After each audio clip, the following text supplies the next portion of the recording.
curso de evaluación de políticas públicas. Y pues nada, muchísimas gracias por haber aceptado la invitación y por estar acá con nosotros. Entonces, Andrés y Natalia hacen parte los dos del grupo de pilotaje y escalamiento de proyectos del Departamento de Prosperidad Social.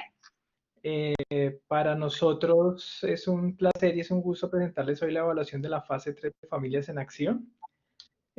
Como ustedes saben, Familias en Acción es un programa que lleva de transferencias monetarias condicionadas que lleva cerca de 20 años de operación en Colombia, el cual ha sido muchas veces evaluado. Sin embargo, esta fase 3, que tiene nuevos componentes y que viene funcionando desde el 2012, aún no contaba con una evaluación de impacto.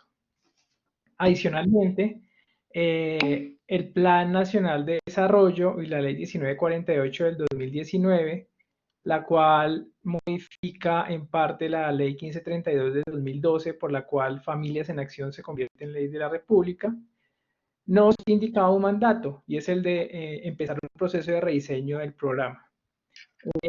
Por lo tanto, esa evaluación se convirtió en un insumo muy importante para definir qué aspectos son importantes o relevantes para empezar a diseñar un nuevo programa que tenga en cuenta los impactos encontrados en esta evaluación y algunos resultados que acompañaron otras evaluaciones.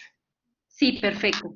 Andrea, oye, mientras Natalia pone la presentación, una pregunta. Entonces, digamos, el programa, o sea, la idea es que el programa es rediseñado, pues va a ser rediseñado teniendo en cuenta los resultados de la evaluación.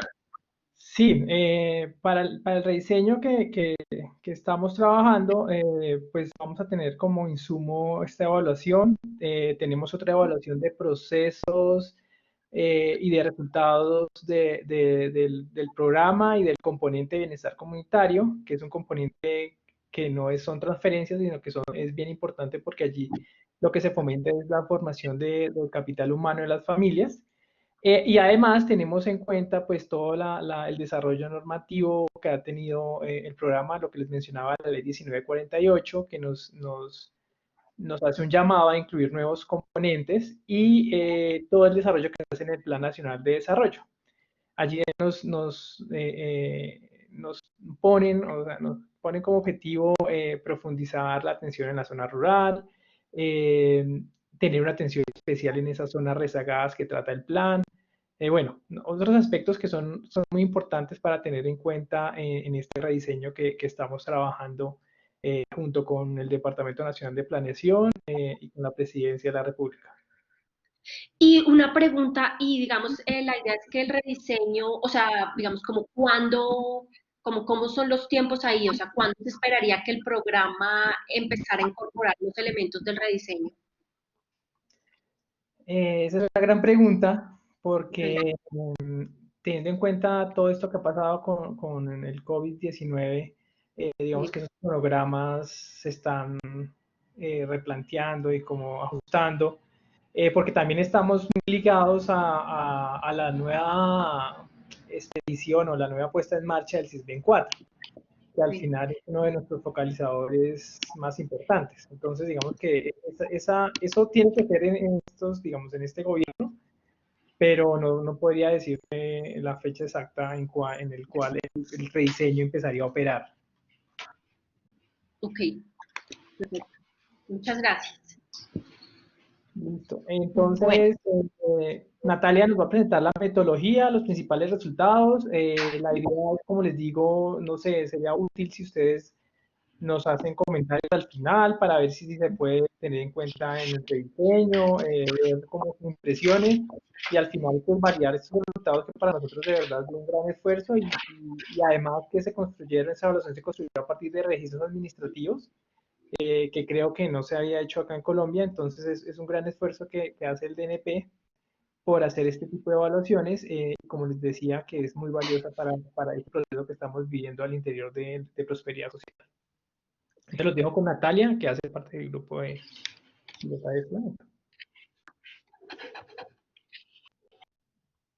ok. Nada, pues entonces esta evaluación fue una evaluación de impacto que se realizó en conjunto con pues, la Dirección de Seguimiento del DNP, la Dirección de Desarrollo Social, eh, la Dirección de Transferencias Monetarias Condicionadas de Prosperidad Social y la Oficina Asesora de Planeación del Departamento para la Prosperidad. Aquí como empezábamos con un poco de contexto, en el caso pues de las tres fases que ha tenido el programa hasta el, digamos, por decirlo así, hasta el 31 de diciembre del 2019, que es cuando ya salen los resultados definitivos, se tiene pues que cada una de estas fases ha sido evaluada y con cada una de esas evaluaciones se han generado unas recomendaciones que han dado pie para generar unos rediseños y unas nuevas fases del programa.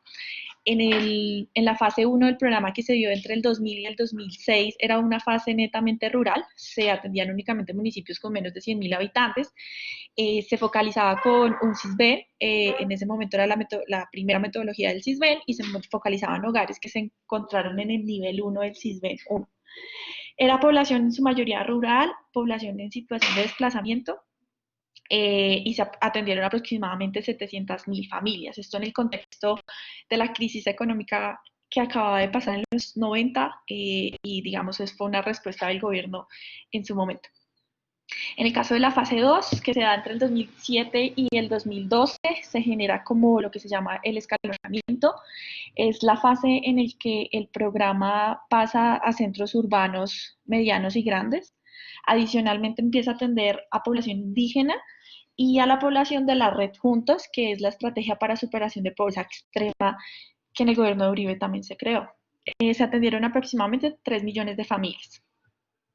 En el año 2011 se empieza la evaluación de esta fase 2 y a partir de esas relaciones de la evaluación se genera la fase 3 que empieza su implementación entre el 2013 y actualmente todavía estamos hablando de la fase 3. En esta fase 3 el programa se vuelve ley nacional, se legisla a través de la ley 1532 del 2012. Se abre un nuevo proceso de focalización a través del CISBEN 3 y pues ahí se definen unos puntos de corte de acuerdo al lugar de residencia de cada uno de los hogares.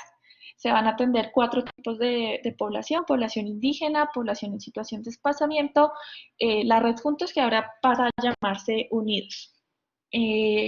Aquí, digamos, es importante que ya Familias en Acción tiene una cobertura nacional. Cualquier hogar, digamos, que cumpla con los requisitos de entrada puede hacer parte del programa Familias en Acción.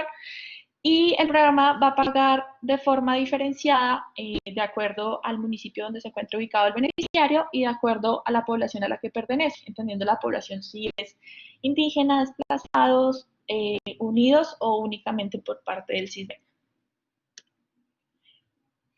En el caso de la ley 1532 del 2012, esta ley plantea como objetivo general contribuir a la superación y prevención de la pobreza y la formación de capital humano mediante un complemento al ingreso condicionado al cumplimiento de corresponsabilidades en salud y educación y la articulación de estrategias complementarias.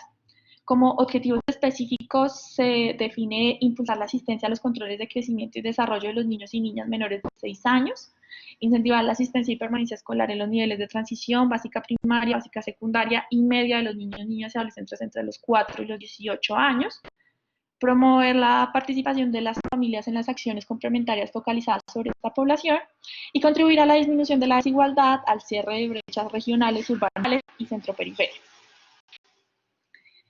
Las características, digamos, en términos muy generales, el programa se divide en dos, un componente de condicionalidades y el componente de bienestar comunitario.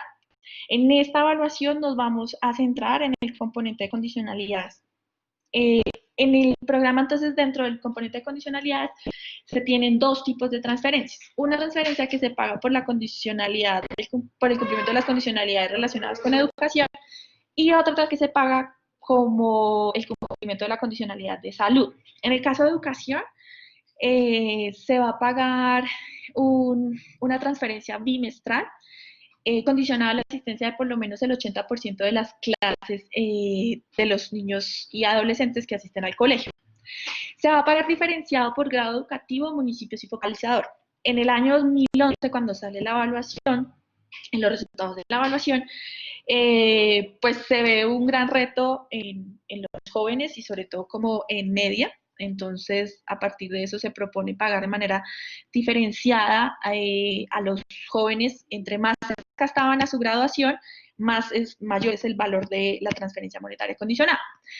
Adicionalmente, en términos de municipios, uno de los objetivos del programa es cerrar las brechas urbanos-rurales y centro-periferia. Es por esto que se decide pagar una transferencia un poco mayor en el caso de que el joven al cual se le está verificando se encuentre en municipios, en este caso eran aquellos que tuvieran una pobreza multidimensional por encima del 70%, se les pagaba mucho más que a los municipios, a los jóvenes que residían en municipios que tenían una incidencia de IPM por debajo del 70%. Y focalizador, se paga más en el caso de indígenas y desplazados que para el caso de los unidos y CISBEN. Esta transferencia se permite hasta los 20 años, es decir, el joven tiene un plazo hasta los 20 años de edad para terminar su colegio y si no lo ha terminado, igual la transferencia solo se le va a pagar hasta cuando tenga 20 años. Ya el siguiente año no se le va a pagar, evidentemente que no haya terminado el colegio. Pero por un criterio de entrada sí tienen que ser mayores de 18. Digamos ¿Sí? ahí, tú estabas hablando, digamos, pues de los jóvenes, digamos, como que siempre la idea que uno ha tenido es que Familias en Acción, pues es un programa focalizado a nivel de familia, ¿sí? Entonces, ¿Sí? en este caso, digamos, ¿hay alguna diferencia? O sea, como que, digamos, en este caso digamos, se focalizó a nivel de familia, pero la transferencia iba directo a los jóvenes, o digamos, simplemente lo No, que... la transferencia Dale. ahí en este caso el tema es una familia y en la familia se definen como los beneficiarios directos que van a ser los niños, niñas y adolescentes y un titular para estos niños. De esa manera se conforma la familia. El titular va a ser el papá o la mamá o aquella persona que tenga la custodia legal del niño. La transferencia, digamos, los que se encuentran bancarizados son los titulares y a ellos les llega la transferencia, pero la verificación se hace directamente sobre los niños y adolescentes del programa. Pero ellos no están bancarizados y ellos no reciben directamente la transferencia. ¿Sí? Sí, perfecto, muchas gracias. Listo. Adicionalmente, el programa tiene una regla y es que permite que un niño o niña adolescente pierda hasta 2 años consecutivos dentro de su esquema de formación. Y otra de las reglas es que se van a priorizar 3 niños por hogar. Aquí dice 2, es un error, pero son 3 niños. Es decir, que en el caso de que hayan más de 3 niños, el titular pues tendrá que definir sobre cuáles niños se les va a pagar, se va a realizar la verificación de la condicionalidad y sobre esos niños se va a pagar. No aplica si en el hogar, en la familia, hay un niño con discapacidad. El niño con discapacidad, si es el cuarto niño, no entraría en esa priorización y los 4 niños del hogar serían atendidos. En el caso de salud, se paga una transferencia bimestral condicionada a la asistencia a controles de crecimiento de acuerdo con su edad. Es una transferencia, en el caso de la condicionalidad por educación, por cada niño se va a pagar un valor. En el caso de la condicionalidad de salud, se paga una transferencia por el total de niños que sean menores de 5 años en esa familia. Entonces, si hay un niño, pues se va a hacer la verificación sobre ese niño y se paga la transferencia definida, pero si hay 2 niños, igual se va a pagar el mismo valor, pero se va a hacer la verificación sobre los 2 niños. Esta transferencia se paga diferenciado por municipio, teniendo en cuenta la regla de municipios más pobres y menos pobres, de acuerdo al índice de pobreza multidimensional, y al tipo de focalizador, que sería pues, indígenas y desplazados, que ganarían un monto un poco mayor. Y en el caso de los niños de 5 años, ellos pueden estar verificando por transición en educación y adicionalmente verificando por controles de crecimiento y desarrollo. Esta era un poco la teoría de cambio que se planteó desde el NP para realizar la evaluación. Se planteaba pues cuáles eran los posibles variables que se deberían evaluar. Pues, se tiene la población, los 4 tipos de población que ingresan al programa, donde pues especialmente se están atendiendo o digamos se está haciendo una verificación sobre la población pues en 0 a 5 para el caso de salud, donde hay un único pago, y de 6 a 18 hasta 20 años, donde se priorizan 3 personas, las personas con discapacidad no entran en ese esquema de priorización y se paga un incentivo por cada una de las personas. La idea de los incentivos es que haya una demanda de servicios educativos y de salud. Yo les pago si usted efectivamente asiste al colegio, yo pago si efectivamente usted asistió a los controles de crecimiento y desarrollo. Esto genera unos ingresos, un complemento al ingreso de las familias, que genera 2 variables inmediatamente. Uno es la bancarización, porque a través de estos, pues de la bancarización se hacen los pagos de las transferencias bimestralmente, y otro tema es el liquidez que va a tener el que uno esperaría, porque el programa en ningún momento condiciona, que fueran en gastos de alimentación y seguramente también van a ser compras de bienes durables o no durables, lo que en algún momento pues le va a ayudar a mejorar sus condiciones de vida en términos de reducción de pobreza. En términos de bancarización, pues estamos generando un incremento en el acceso a servicios financieros. En términos de las condicionalidades, entonces vamos a tener, en el tema de educación, estamos incentivando directamente la matrícula y la asistencia, con lo que esperamos que se empiece a disminuir deserción, la retención y repetición de los niños que están estudiando. Eso más adelante esperaríamos a futuro, pues eso repercute en graduación y un mayor logro escolar dentro del hogar y para cada uno de los niños, y finalmente esperaríamos que ellos accedan a educación superior como para finalizar ese ciclo y digamos que haya pues el aumento en capital humano. En el caso de salud, inmediatamente incrementamos la asistencia a controles de crecimiento y desarrollo, lo que esperaríamos que aumente también, que los niños tengan un esquema de vacunación completo, que adicionalmente se encuentren afiliados a seguridad social y pues disminuir un poco el tema de morbilidad. Pues asumimos que si los padres son juiciosos en esta asistencia, deberían disminuir las enfermedades, pero ya son efectos más a largo plazo que esperamos que dada la asistencia se estén generando. Finalmente esto va a generar un mejor estado nutricional y como adultos un mejor estado de salud. Todo esto cuando ya uno lo empieza a unir, pues va a generar también disminución del trabajo infantil, disminución del embarazo adolescente y todo muy a futuro va a pegarle a una gran variable que es la reducción de la pobreza. En el caso de la fase 3, entonces, el programa, bueno, empezó, la focalización y todo el tema de rediseño empieza a partir del año 2012, pero el inicio, el pago de la primera transferencia es en el año 2013. Esto con toda la reglamentación que se da a través de la expedición de la ley 1532. En este caso, pues el programa se convierte en una ley de la República con cobertura nacional y además hay una nueva base de SISBEN 3 que en ese año se publica, que es digamos lo que les comentaba ahorita Andrés del SISBEN 4. Nosotros estamos esperando a la publicación de los resultados de la nueva base SISBEN para generar un nuevo proceso de focalización. Esto le da la evaluación nace con el fin de darle insumos para rediseño a la fase 4 del programa. Y de esta manera, el Departamento Nacional de Planeación define 2 evaluaciones. Una evaluación de impacto, que va a ser realizada como una evaluación interna y va a ser usando principalmente registros administrativos y las encuestas del DANE para poder medir impactos en las variables de salud, educación y algunas variables no esperadas. Y una segunda evaluación, que sí es una evaluación externa, se contrata a un consultor para hacer una evaluación de operaciones y resultados. En este caso, yo ya les había mencionado el componente de bienestar comunitario. Tienen un enfoque muy fuerte en evaluar qué está pasando con ese componente de bienestar comunitario. Entonces, en esta evaluación se van a encontrar resultados a nivel de la operación del programa, algunos resultados cualitativos que se hicieron directamente con beneficiarios del programa y las entidades que están participando en la operación de Familias en Acción. Y adicionalmente se hizo un gran operativo de experimentos para medir el tema de capital social. En este momento no tengo, creo que fueron 1.500 personas que participaron en los experimentos que se realizaron.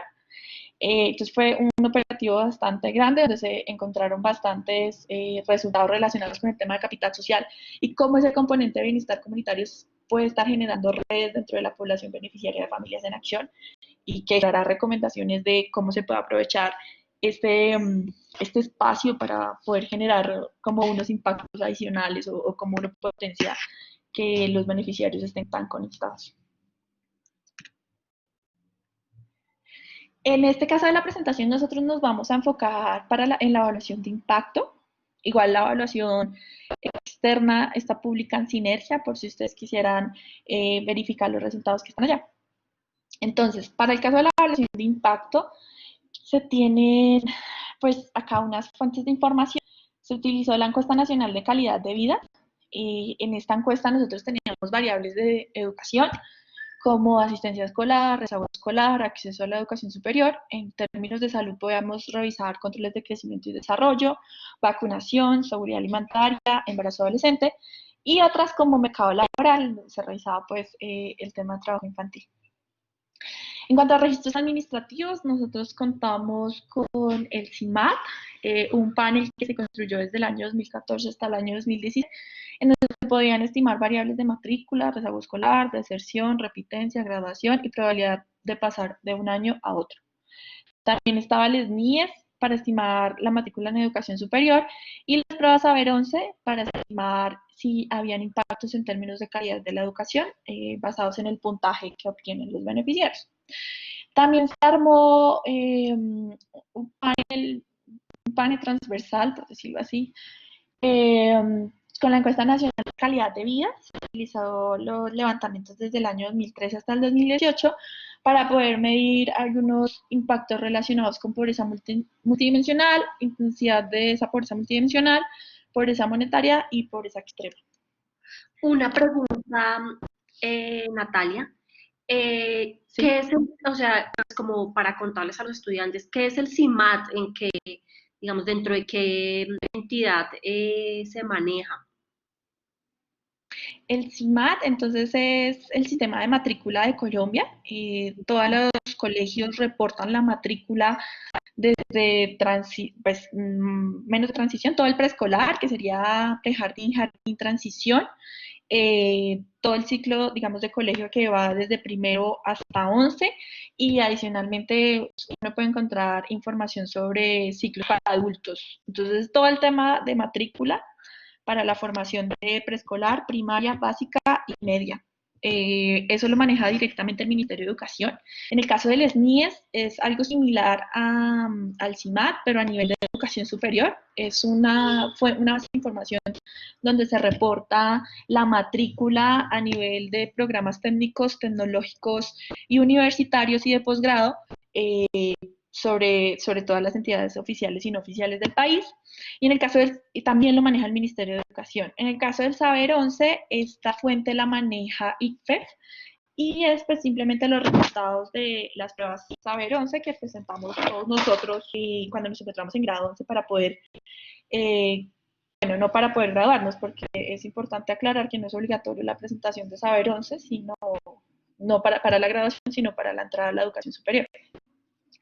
Y la encuesta nacional de calidad de vida es la encuesta que realiza el DANE a hogares para la medición de pobreza emocional y condiciones de vida del programa. Digamos, en términos, señora. Pregunta acá, Ian, digamos, si estos registros, por ejemplo, en particular el CIMAT, ¿es solo para colegios públicos o también tiene en cuenta privados? En este momento está la oficial y el no oficial, o sea, hay colegios públicos y colegios privados. No sé, Andrés, tú que sabes un poco más del Ministerio de Educación, pero creo que eso es a partir del año, incluso 2014, que se incluye la matrícula no oficial. Sí, desde 2014 está toda la matrícula de colegios oficiales, privados y la contratada que hace el Ministerio de Educación en colegios privados. Con base en los registros del CIMAT, es que se le transfieren los recursos a las entidades territoriales por concepto de educación. Entonces, digamos que ese es el registro más fiel de la matrícula que tiene Colombia y con eso no solo se hacen temas de de matrícula, sino también se está avanzando en temas de asistencia y hasta en temas de distribución, como les decía, de recursos del Sistema General de Participaciones. Ok, y entonces ustedes lo que hicieron fue usar, digamos, los identificadores de la encuesta de calidad de vida y hacer un match a nivel de individuo con los registros administrativos. No, nosotros teníamos, bueno, aparte de estas fuentes, entonces, en la encuesta nacional de calidad de vida hay una pregunta donde se identifica si el lugar recibe la transferencia de familias en acción. Digamos que nosotros hicimos ahí unas pruebas de el poder de la muestra y adicionalmente de coeficientes de variación de acuerdo al diseño muestral que utiliza la encuesta nacional de calidad de vida, donde nos indicaba que efectivamente el dominio de familias en acción era un dominio que se podía estudiar con esta encuesta y por eso lo hicimos. Pero eso solo a nivel de encuesta. Entonces, no, DANE no, por temas de confidencialidad estadística, pues no nos puede compartir los identificadores de la encuesta nacional de calidad de vida. Para el caso de los registros administrativos, entonces están estas tres fuentes, pero teníamos adicionalmente el CIFA, que es el Sistema de Información de Familias en Acción, donde teníamos la identificación de cada uno de los 10 millones de beneficiarios que ha tenido la fase 3. Y teníamos adicionalmente el 103 a corte de diciembre del 2012, que fue el que se utilizó para la focalización masiva de familias en acción. Entonces, con el cruce de esas, digamos, siempre las llaves era el cruce de CIFA con CISBEN y ahí sí venía el cruce con CIMAT o con SNIES o con Saber 11. ¿Vale? Sí, ya me queda más claro. Muchas gracias. Vale, listo. Listo, en términos de la metodología de la evaluación, entonces, como cada una de las dimensiones tiene fuentes diferentes, aplicamos metodologías de identificación diferentes. Entonces, en el caso de pobreza, utilizamos la encuesta nacional de calidad de vida. Lo que hicimos son datos transversales, esto no es un panel, pero entonces lo que hicimos fue coger cada uno de los años, identificar cuál era la muestra de familias en acción y cuál era la muestra de hogares no familias en acción, se emparejó en cada uno de los años y después se hizo pues la metodología de diferencias para determinar cuáles son los impactos en pobreza multidimensional, en pobreza monetaria y en pobreza extrema. En el caso de educación, como ustedes se pudieron dar cuenta, teníamos los registros administrativos y teníamos pues la herramienta de SISBEN 3. SISBEN 3 es un puntaje continuo que va de 0 a 100, donde 0 indica la peor situación de vulnerabilidad y 100 los menos vulnerables. Pues en acción cuenta con 3 puntos de corte diferenciados por cada una de las áreas del SISBEN. Área 1, área 2 y área 3. Área 1 que son las 14 ciudades principales, área 2 que son las cabeceras del resto de municipios y área 3 que es la zona rural del resto de municipios. Por decir algo, en el área 1 el puntaje SISBEN es de 30.56, entonces se aprovechó ese instrumento para poder generar una regresión discontinua difusa, teniendo como variable, como mi variable continua, el puntaje SISBEN de los hogares, como umbral, el punto de corte para cada una de las áreas. Y bueno, y ahí ya podíamos hacer los cruces y poder utilizar esta metodología de regresión discontinua difusa. Y en el caso de salud y mercado laboral, utilizamos unos métodos de emparejamiento para utilizar pues, la información que se encontraba en la encuesta nacional de calidad de vida. Eso fue lo que se hizo. Entonces, si ahí tienen alguna pregunta, si quieren conocer algo más específico sobre las metodologías que utilizamos. Ok. Entonces, esa fue la metodología que se utilizó y voy a empezar a presentarles los resultados que se encontraron en la evaluación. En el caso de pobreza, se encuentra una disminución de 1.47 puntos porcentuales en la probabilidad de que un hogar sea pobre multidimensional. En el caso de monetaria es una disminución de 4.38 puntos porcentuales y en el caso de pobreza extrema es una disminución de 2.28 puntos porcentuales. Lo revisábamos un poco unos efectos heterogéneos por año, donde pues, y como se esperaba, en el caso de pobreza multidimensional solo se empiezan a ver efectos proyectos hasta el año 2018. En el año 2018 se ve que la pobreza mencionada en los hogares beneficiarios de Familias en Acción disminuye en 3.27 puntos porcentuales. Y a diferencia de eso, pobreza monetaria son impactos que se ven inmediatamente. En el año ya 2014 se estaban observando impactos en esta variable e incluso van disminuyendo con el tiempo.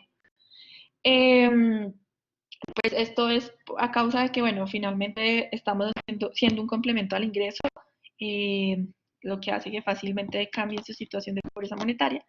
Pero en el caso de pobreza multidimensional hay que esperar, digamos en este caso, 4 años para ver cambios en los resultados de las privaciones de los hogares y que esos cambios sean significativos como para sacarlos de la pobreza multidimensional, porque no necesariamente con una privación el hogar dejaría de ser pobre. Una pregunta, Natalia, acá, digamos, el método que utilizaron para pobreza, de ¿cuál fue de los que nombrabas anteriormente? Fue diferencias en diferencias, con datos transversales, utilizando la encuesta nacional de calidad de vida, de 2013 a 2018. O sea que estamos aquí, por ejemplo, entonces 2014 sería 2014 versus 2013, 2015 versus 2013 y así sucesivamente, Sí. o sea, todos Sí. estando como, ok. Todos son con referencia al año 2013. En el año 2013 era nuestra línea de base. No pudimos coger años anteriores, porque antes del 2013 no se identificaban los hogares beneficiarios, no, sí se identifican hogares beneficiarios de Familias en Acción, sin embargo, en la encuesta del 2012 van a ser hogares de la fase 2, no de la fase 3, entonces por eso no los tomamos. Ok. Ok, gracias. En términos de matrícula, aquí la variable matrícula está calculada para los niños y adolescentes que se encuentren matriculados en colegio y escuela en el rango de 6 a 16 años, se revisó. Que se encontró que efectivamente el programa sigue teniendo impactos en matrícula. Se encuentra que acá, bueno, en esta gráfica nosotros, un minuto, en esta gráfica nosotros podemos ver pues la diferenciación entre niveles educativos, está primaria, está secundaria y está media, y la barra azul representa la zona urbana entendida como cabecera y la barra verde es la zona rural que se entiende como centros poblados y rural disperso. En este caso se encuentran dos resultados que son interesantes. Uno es que a medida que aumenta el nivel educativo en el que se encuentra el beneficiario, el impacto es mucho mayor. Esto, aquí no están los promedios de lo que parte, obviamente las coberturas netas en términos, a nivel de primaria son más cercanas al 100%, están alrededor como del 90%, y digamos en el caso de media, pues el país tiene unas coberturas bajas, lo que hace que un programa como Familias en Acción tenga mayor impacto en este nivel educativo. Otro resultado interesante es que el programa es mucho más efectivo en zonas rurales que en las cabeceras. Igualmente, cuando uno revisa las tasas de cobertura, pues hay menores coberturas en las zonas rurales del país.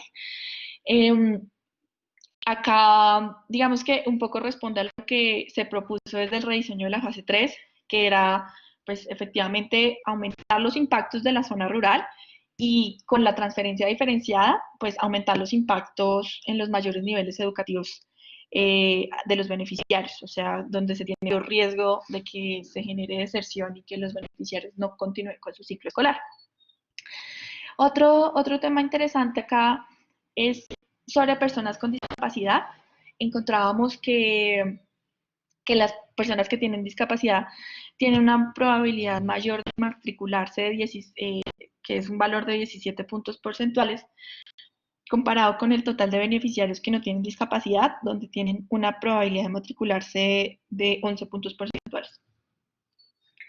Natalia, disculpa, ¿alguien tiene una pregunta? ¿Valentina? Sí, yo tengo dos preguntas. La primera es, cuando se refieren a personas con discapacidad, ¿esa discapacidad está clasificada según los valores del DANE o qué, o sea, cómo la clasificaron? Perdona si ya lo dijiste, pero pues perdí la conexión hace un momento. Y mi otra pregunta era, ¿puedes devolverte a la diapositiva anterior, por favor? Gracias. Me llama mucho la atención saber por qué el impacto dentro, digamos, de la pobreza monetaria es tan, digamos, como tan alto, mientras que en la pobreza extrema y la pobreza multidimensional es más bajo.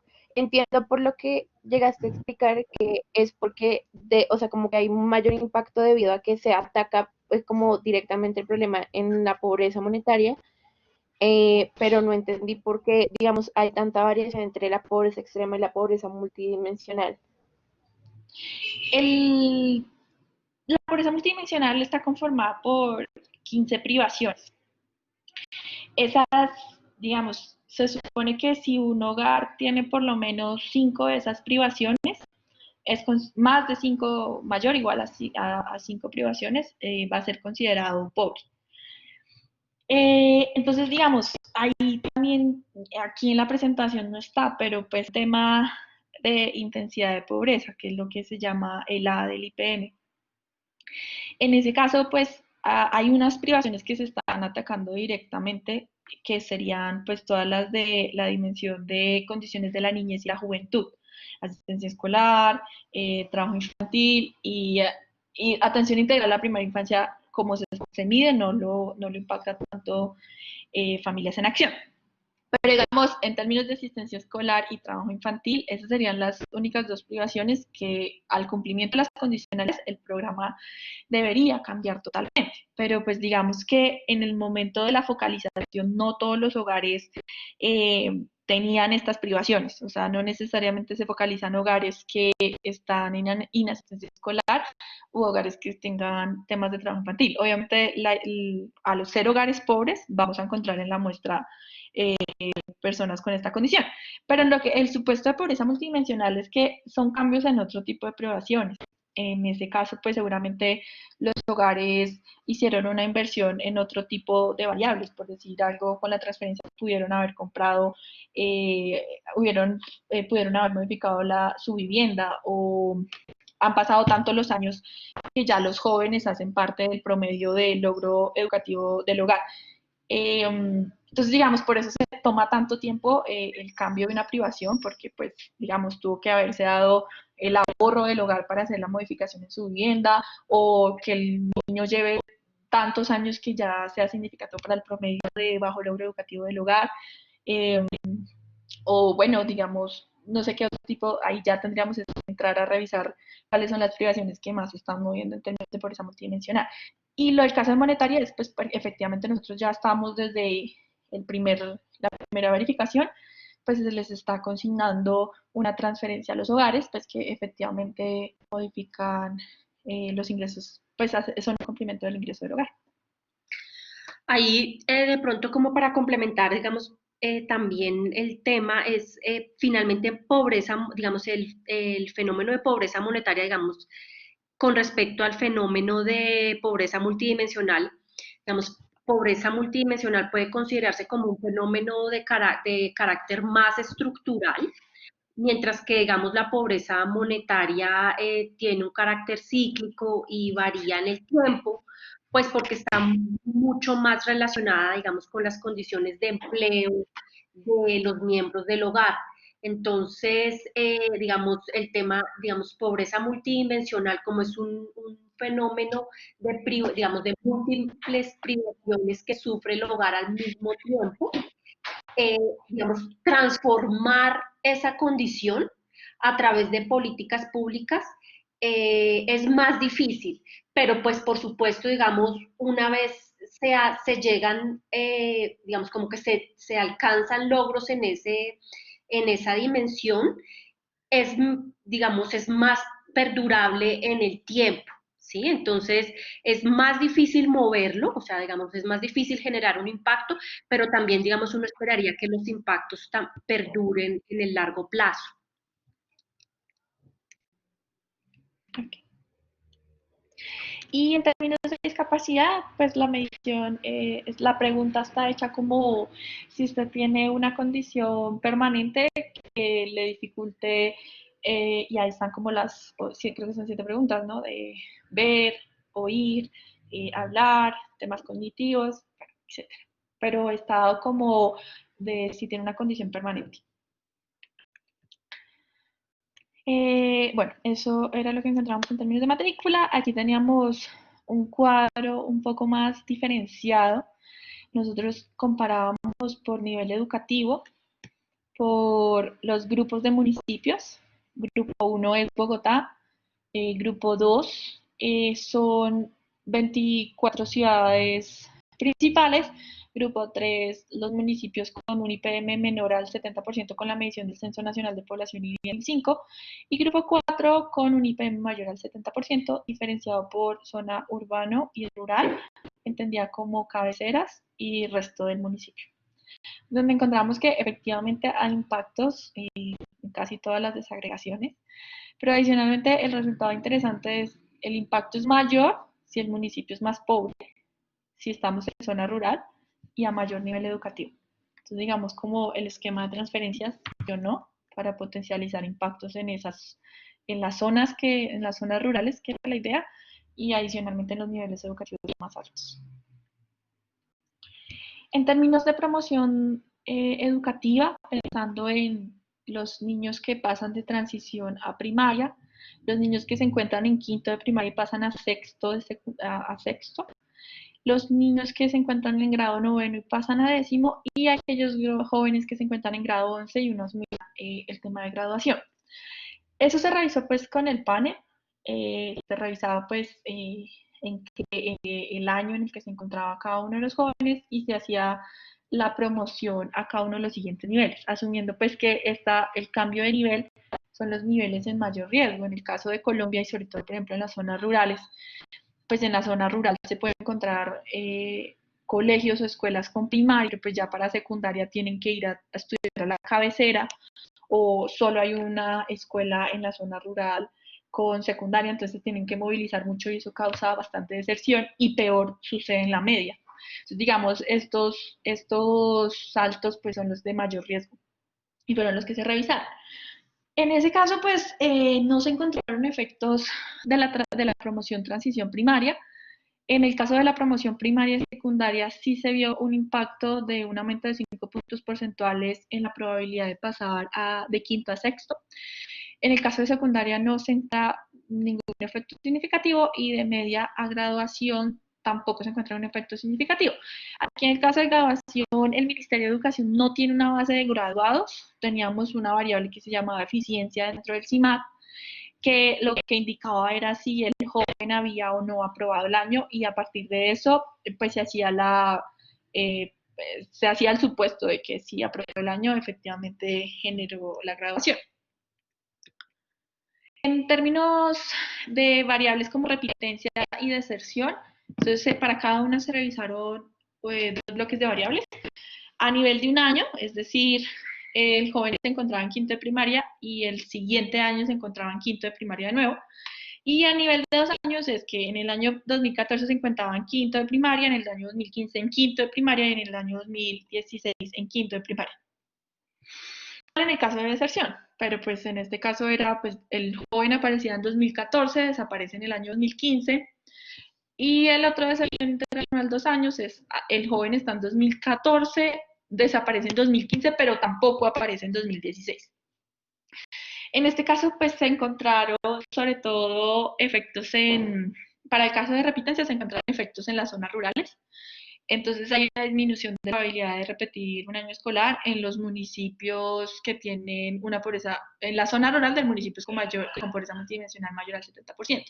Igual sucede en repitencia 2 años. En el caso de deserción, los resultados son en cabeceras. Entonces se encuentra un impacto positivo de disminuir 0.8 puntos porcentuales la probabilidad de deserción interanual de un año en las cabeceras de los municipios, excluyendo las ciudades principales. Esto sería lo que llamamos área 2 en el CISBEN. Y se encuentra el mismo resultado para deserción interanual 2 años, pero acá sí se incluyen las ciudades principales. En términos de rezago escolar, ahí se encuentra pues, que efectivamente el programa tiene un impacto en disminuir el rezago escolar. En este caso, el impacto es mayor, digamos, el impacto va decreciendo a medida que el joven está en un nivel educativo mayor, y en el caso pues de media ya no se encuentran impactos. En el caso de las personas con discapacidad, pues se encuentra un impacto mayor en rezago escolar en la población con discapacidad, diferenciado con la población que no tiene discapacidad. En términos de educación superior, se tiene que el programa, bueno, aquí es como una suma de impactos porque pues está condicionado a las personas que acceden a educación superior, pero obviamente están graduadas del colegio, o sea, los técnicos de noveno, los técnicos de noveno, décimo y once no se incluirían. Y ya.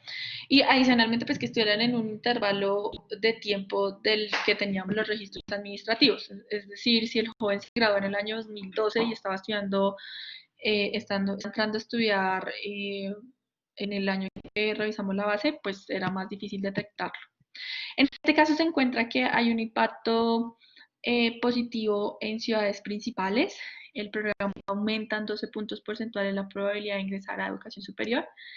Sin embargo, este impacto se vuelve inverso en la cabecera del resto de municipios y ya no se encuentra nada significativo en el rural del resto de municipios.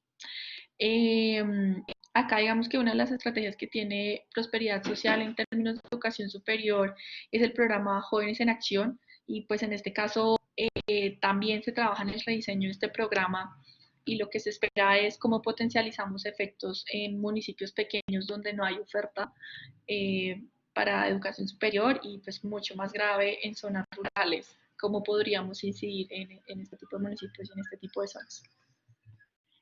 En términos de salud, encontramos que el programa disminuye en 2 puntos porcentuales el embarazo adolescente, y en la zona rural no hay efectos en zona urbana, pero sí hay el efecto es mayor en zonas rurales con una disminución de 4 puntos porcentuales. En el caso de vacunación sucede algo similar, hay un impacto, es un aumento de 3,75 puntos porcentuales en la probabilidad de tener el esquema de vacunación completo. Y en el caso urbano, pues era mucho más alto el impacto que en comparación de...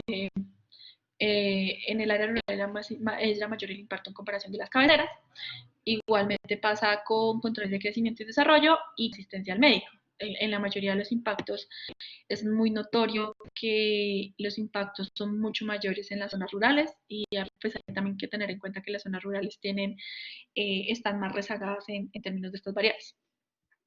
Es importante también acá que, bueno, la única variable que es parte de la condicionalidad es controles de crecimiento y desarrollo, pero las otras variables no hacen parte de la condicionalidad y es algo que está adquiriendo el hogar. Digamos, en el caso de asistencia al médico o niños y adolescentes que no hacen parte de la condicionalidad de salud porque son mayores de 6 años, igual asisten una vez al año al médico o al odontólogo por prevención.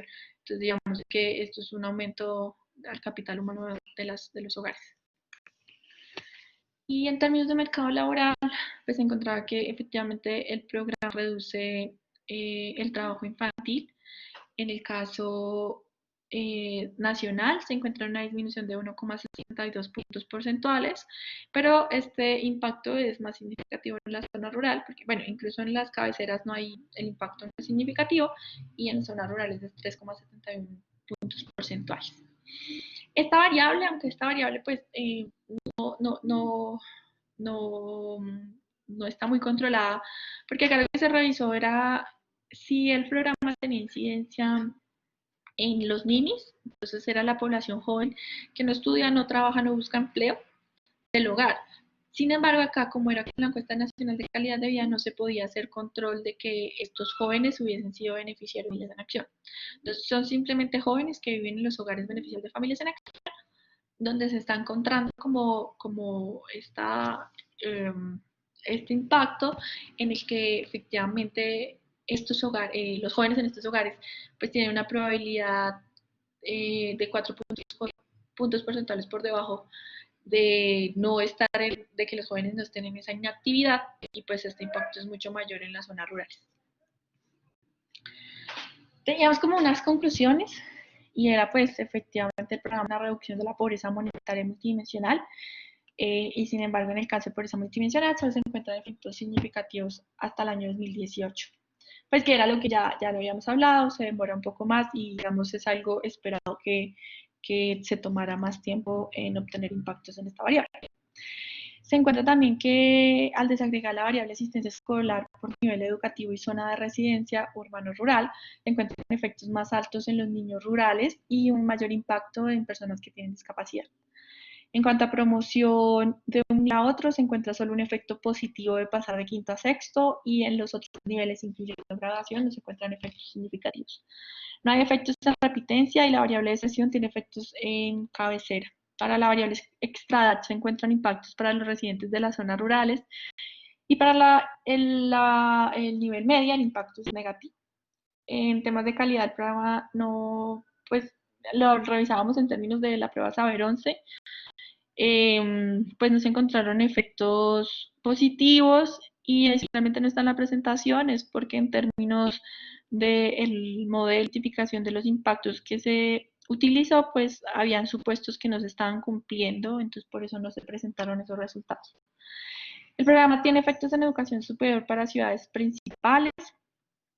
Uno de los aspectos más exitosos del programa es todo lo relacionado con salud, pues reduce las posibilidades de embarazo adolescente, incrementa la vacunación, la asistencia a controles de crecimiento y desarrollo y la asistencia al médico, y todo con mayores impactos en la zona rural. El programa tiene una reducción en trabajo infantil y una disminución de la inactividad de los jóvenes de los hogares beneficiarios, con mayores efectos en la zona rural. En cuanto al mercado laboral, los titulares, a modo descriptivo, a las titulares se les encontró un aumento en el número de ocupados y reducción de inactivos, especialmente las mujeres. Eso tampoco pasó las pruebas de los modelos que utilizamos, entonces no se presentaron acá y también pues, se pone muy a modo descriptivo este resultado. Y ya, eso era todo acá, pues era como de que las preguntas que quedan con la evaluación, de cómo potencializar los efectos en pobreza, cómo se deberían potencializar también esos efectos marcados en la zona rural, si uno debería revisar el tema de primaria en grandes ciudades, y bueno, y como algunas preguntas que se plantean con la evaluación. Y ya no sé si tienen alguna pregunta. Natalia, muchísimas gracias, muy, muy chévere. Voy a abrir digamos, como el espacio para preguntas digamos, a los participantes. Entonces, si alguien tiene preguntas.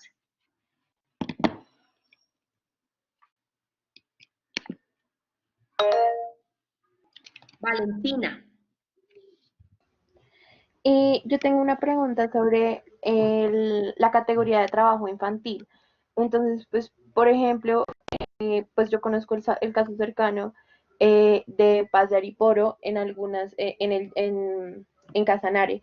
Y lo que pasa muchas veces es que pues hay cierto trabajo infantil por parte de los niños, pero es más, digamos, como dentro de la familia. Entonces, no sé si entra dentro de la categoría al no recibir como remuneraciones, sino, digamos, como de una u otra forma, sea como un apoyo a los padres, pero igualmente eso como que les, digamos, como que les quita tiempo y demás y sigue siendo trabajo infantil.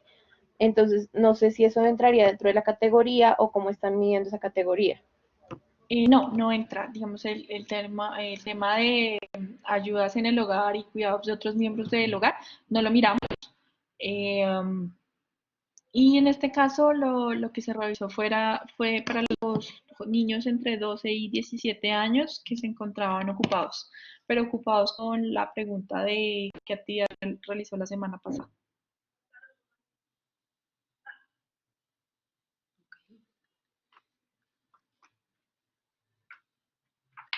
Bueno, yo tengo, mientras alguien más digamos, piensa posibles preguntas, yo tengo, eh, digamos, como varias preguntas.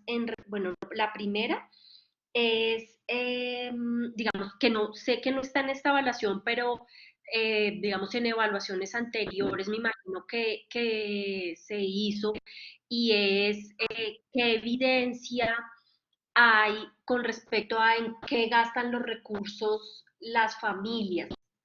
Digamos, no sé si eso en digamos, en las evaluaciones de la fase 1 o la fase 2 se incluyó ese tipo de preguntas. Sí, eso se evaluó. Uh -huh. pero no me atrevo a responder porque no estoy muy segura de los resultados que dieron.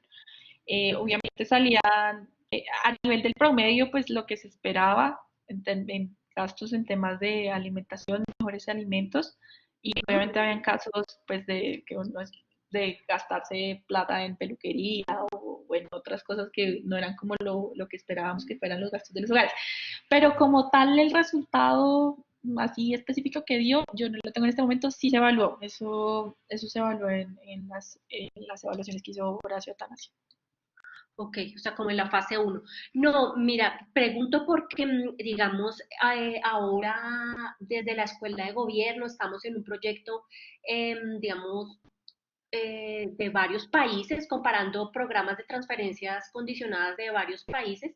Y de hecho, por ejemplo, eso que tú dices de las peluquerías, también va en línea, digamos, con temas, digamos, con hallazgos de evaluaciones en otros países, por ejemplo, Brasil, en donde, digamos, lo que se encuentra es que, digamos, que los montos que reciben las familias, dado que son tan pequeños, al final resultan, digamos, como que los usan las familias, por lo menos allá, digamos, como más como digamos, como un incentivo de corto plazo en términos de, como, ¿cómo decirlo? Digamos, como de cuidado al interior de la familia. Entonces, digamos, que compran unos chocolates para los niños, que los llevan al cine, digamos, cosas, digamos, que dan, digamos, como que son inversiones de corto plazo, pero pues digamos que de alguna u otra manera, digamos, tienen un efecto en la familia. Entonces, digamos, pues por eso me preguntaba con respecto a familias en acción, pero muchas gracias, o sea, voy a verlo en las evaluaciones anteriores. Sí, no, Beatriz, eso está.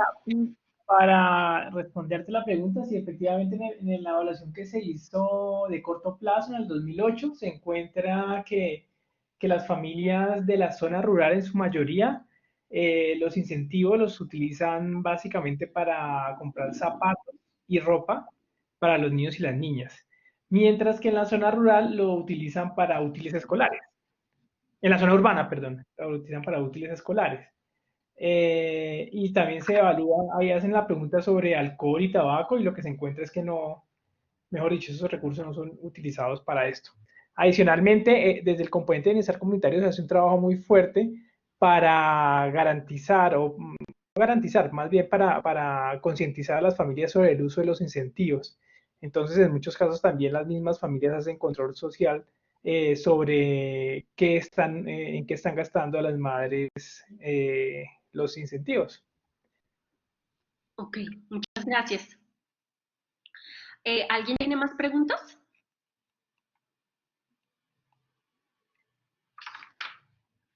Bueno, yo tengo otra.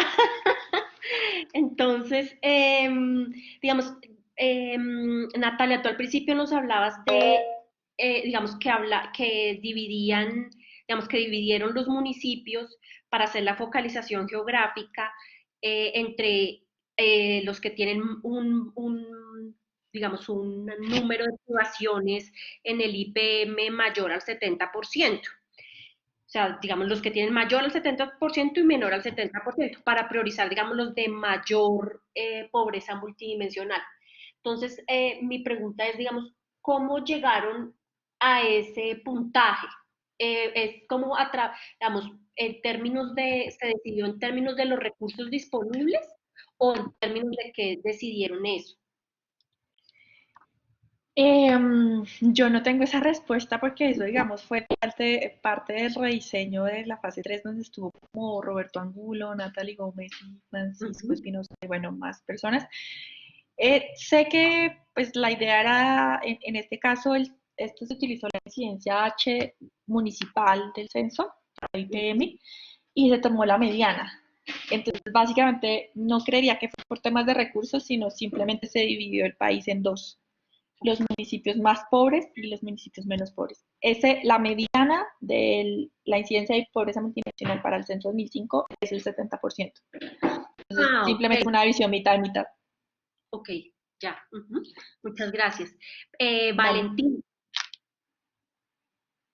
Tengo una pregunta, es que en algunos reportes que yo he visto esto sobre las transferencias condicionadas, se observa que hay, digamos, como un reto de política pública sobre un riesgo moral o, digamos, como un incentivo a tener más hijos, digámoslo así, para recibir más, digamos, como más transferencias.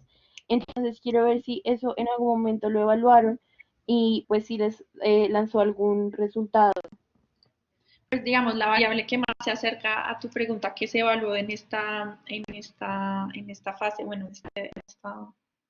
en esta evaluación, perdón la redundancia, eh, fue embarazo adolescente. Entonces se encuentra que el programa no está aumentando el embarazo adolescente, al contrario lo está disminuyendo en 2 puntos porcentuales para el nacional y una disminución de 4 puntos porcentuales para la zona rural. Pero adicionalmente, a nivel mundial ya se ha hecho, o sea, hay mucha evidencia sobre las madres no deciden tener más hijos por el costo de la transferencia monetaria condicionada. Ya se han hecho diferentes evaluaciones de impacto. E incluso, yo no sé, Andrés, tú me corriges, creo que en la fase 3 se revisó también ese resultado, donde efectivamente ni las mamás dejaban de trabajar, ni querían dejar de conseguir un trabajo por estar recibiendo la transferencia, ni tampoco tomaban la decisión de tener más hijos. Entonces, esa evidencia ya se probó tanto en Familias en Acción y en muchos programas mundialmente. Sí, y además, para complementar lo que dice Natalia, a pesar, bueno, mejor dicho, Familias en Acción tiene un límite y es que únicamente pueden por familia estar 3 niños o niñas en el programa, siendo objeto de la condicionalidad y por tanto siendo objeto de los recursos y los incentivos. Sin embargo, lo que encontramos en los sistemas de información y a lo largo del programa es que en promedio las familias tienen 1.3 niños, es decir, que ni siquiera llegan a los 3, que es el límite de número de niños. Entonces, eso es un mito que, mejor dicho, todavía no lo hacen y todavía en el tema del rediseño lo estamos evaluando porque lo que creemos es que deberíamos buscar un mecanismo que garantice que todos los niños de los hogares, tanto de CISBEN como de nidos como de la población desplazada, estén siendo objeto de verificación sin límite, sin número límite. Sí, hay un tema importante, es que a veces eh, hay casos y entonces obviamente hay familias muy grandes en Colombia.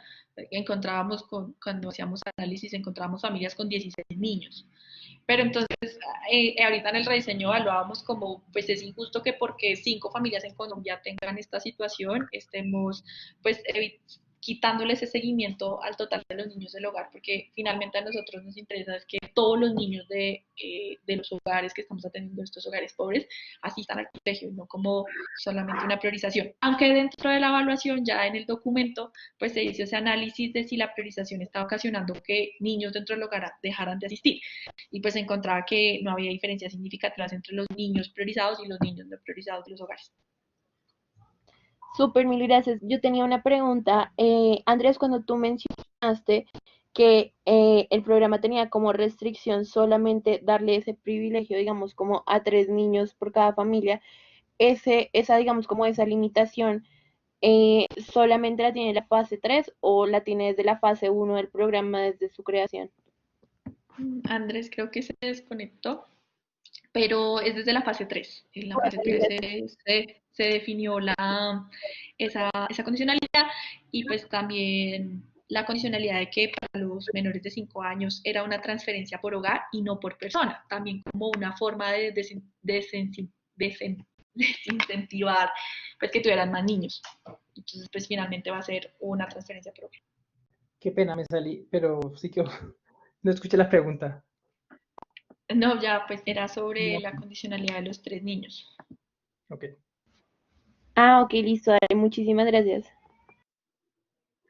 Aquí tenemos otra pregunta por el chat. Sebastián pregunta, ¿qué impacto tiene el programa sobre la reducción en desigualdad? Pues digamos, a nivel de una medida de desigualdad como el Gini, no se hizo pues ese análisis, creo que es un poco más macro, Pero sí, la evaluación al revisar como esos efectos heterogéneos diferenciados por zonas urbanas y zonas rurales, sí muestra que efectivamente el programa está siendo más efectivo en la zona rural que lo que se espera, ¿no? La idea es que eliminemos esa brecha entre los residentes de las cabeceras y los residentes de zonas rurales. Y mucho, digamos, ya en evidencia como más cualitativa, por decirlo así, o de lo que ha pasado durante la operación es que finalmente, pues, la presión de la demanda ha hecho que la oferta abra más establecimientos educativos en zonas rurales y permita que los jóvenes puedan ingresar y asistir. Pero como tal, una medida como Gini nos evaluó, nos da algunas pistas con los efectos heterogéneos de diferencias urbanos-rurales y las diferencias que revisamos a niveles de municipios, entre ciudades principales y municipios, por decirlo así, entre comillas, como no pobres y los municipios pobres. Ok, muchas gracias. Pues bueno, creo que para cerrar, les quisiera hacer como una pregunta, digamos, como tocando un poco el tema de la coyuntura y es en relación, digamos, como al refuerzo que se ha hecho sobre los beneficiarios por, digamos, la situación de COVID-19. Digamos, lo que se está haciendo es ampliar la cobertura o sobre los beneficiarios actuales. ¿Será que ustedes nos pueden contar un poquito de eso? ¿Y Andrés, respondes o respondo yo? Bueno, lo que se está haciendo en este momento no es ampliar la cobertura, es levantar las condicionalidades. Es decir, que todas las familias, bueno, se hicieron dos cosas. Una es generar dos pagos extraordinarios, es decir, dos pagos adicionales a los 6 pagos que ya se tienen definidos dentro del programa por cada año. Entonces ya se hizo un pago extraordinario, que este iba sin condicionalidades, es decir, que todas las familias que estuvieran inscritas en Familias en Acción en estado activo recibían el pago. En este momento, la próxima semana, se va a empezar a hacer el segundo pago extraordinario. Esos son cerca de 358.000 millones de pesos cada uno de los pagos. Y lo que se está definiendo de lo que queda, digamos, de lo que viene aquí en adelante de los pagos ordinarios es levantar las condicionalidades, es decir, que las familias no se les verifique los compromisos, sino que los recursos se les entreguen sin importar si cumplen o no cumplen, dada la pandemia. Además, dado que los niños y las niñas están en sus casas y difícilmente podrían verificar la asistencia al colegio.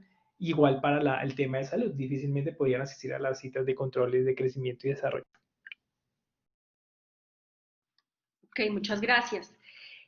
Bueno, pues nada, muchísimas gracias. De verdad que fue muy útil esta presentación, digamos, digamos, pues en el marco de este curso hemos venido viendo a través del semestre las diferentes metodologías, entonces pues ver, digamos, digamos, en la vida real, en política pública se pueden utilizar cada una de estas metodologías. Muchísimas gracias.